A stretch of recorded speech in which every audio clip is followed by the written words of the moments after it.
Welcome back, Capricorn. This is going to be your general reading for April 20th to the 26th of 2026. Isn't that crazy? 2026. Anyway, hope you're doing well, Capricorn. If this is your first time here, we do a past, present, future spread with clarifiers for each. Take what resonates, leave the rest. Sorry for not being here last week. We've got a lot going on with a move and some family emergency, but we're making it through. Let us see what the cards have in store for you, my friends.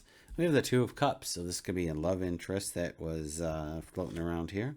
We have the Seven of Swords, which could be someone's looking to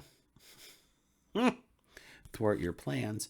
But then we have the Knight of Wands, which is let's go, let's get up and move forward. And it's interesting because today, as I'm recording this, the new moon is in Aries, and this is a fire card, this Knight of Wands, which just means go ahead. The path ahead is clear. Let's go.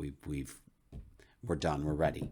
So that's exciting in that energy. Let's see what's on the bottom of the deck for you. Two of Swords. This Two of Swords is one of, is there a third place solution? Anything with a blindfold will ask you to go drop into your heart space and follow your intuition more. And that's what we're going to ask you to do here, Capricorn, in all of this. Just drop in and what does your heart say about whatever the situations are, and follow your intuition in that regard. All right? Can you hear the thunder? I don't know if you can hear the thunder, but we're about to get under a tornado watch. So I'm going to try and get this out. Hopefully my neck of the woods doesn't lose electricity. We got the candle going already, so we should be fine. Anyway, let's see what we got in the past position. We have a partnership in this past position with the Two of Cups. This could be a love relationship that you're part of. It could be a business relationship. We have the Knight of Pentacles, which, Capricorn, the Knight is ready to move forward. They're just waiting for that divine spark of inspiration. Look at you. And then with the Ace of Wands, talk about making some magic. I'm all excited for you about that. And then we have the Empress.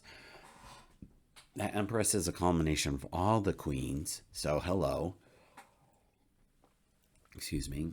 And she's about the abundance, the prosperity, the harvest, right?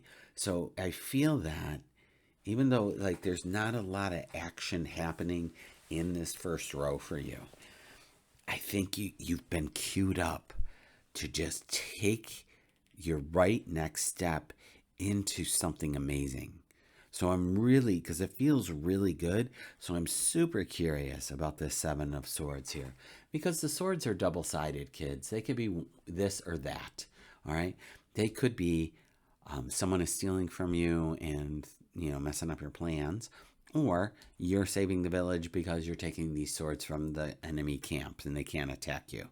I feel like now, either with the Two of Swords, that could be the case. Let's see what comes up with this.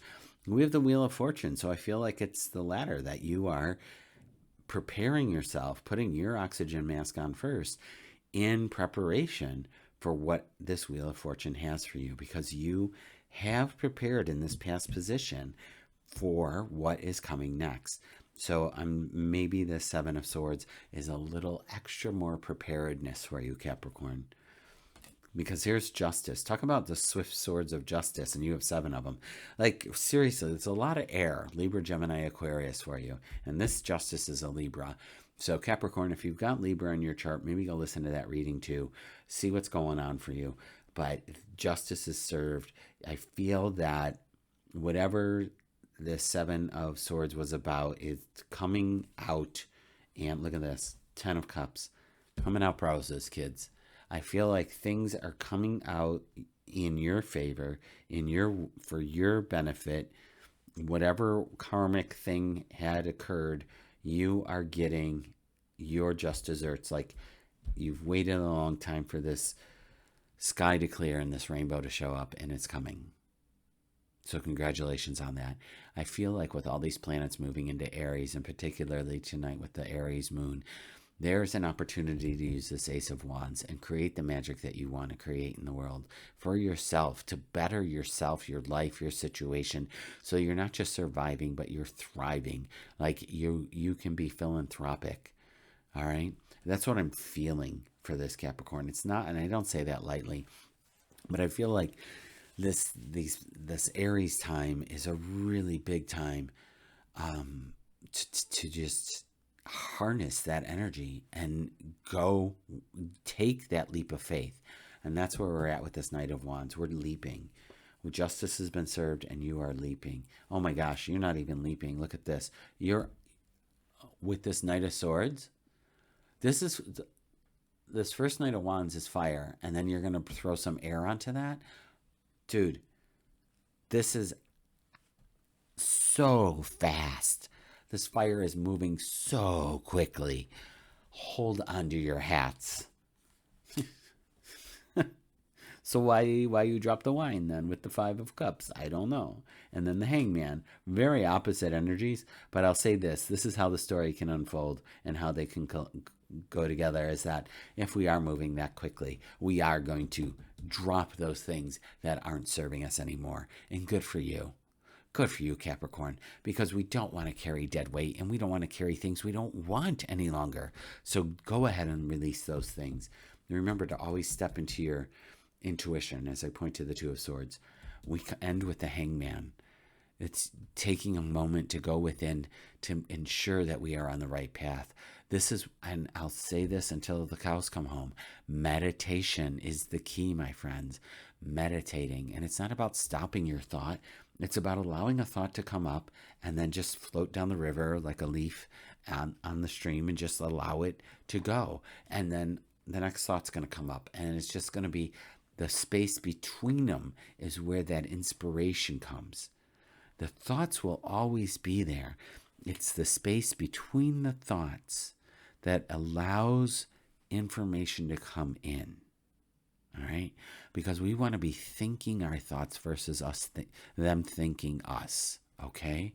So if you can meditate and you can create a gap between one thought to the next and allowing that space to be a moment of receptivity, you will get the answers you need. You will get the direction that you're looking for with this Two of Swords, right? Things will become more clear. You'll have more aha moments, and you'll build that muscle in trusting your intuition in your higher self. It's an amazing thing when that happens, friends. I've been meditating now for, 10, 20, 35 years.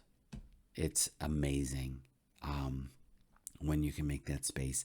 And then when you're in your day-to-day life, you could just step into that pause and into that moment in that space between thoughts and say, okay, take a breath or three, and then make a decision or respond versus react to things. It's a game changer. Capricorn, I appreciate you being here. If you haven't and you're inclined, please consider liking, subscribing, and hyping. I will be back next time with some more insights for you. Take care.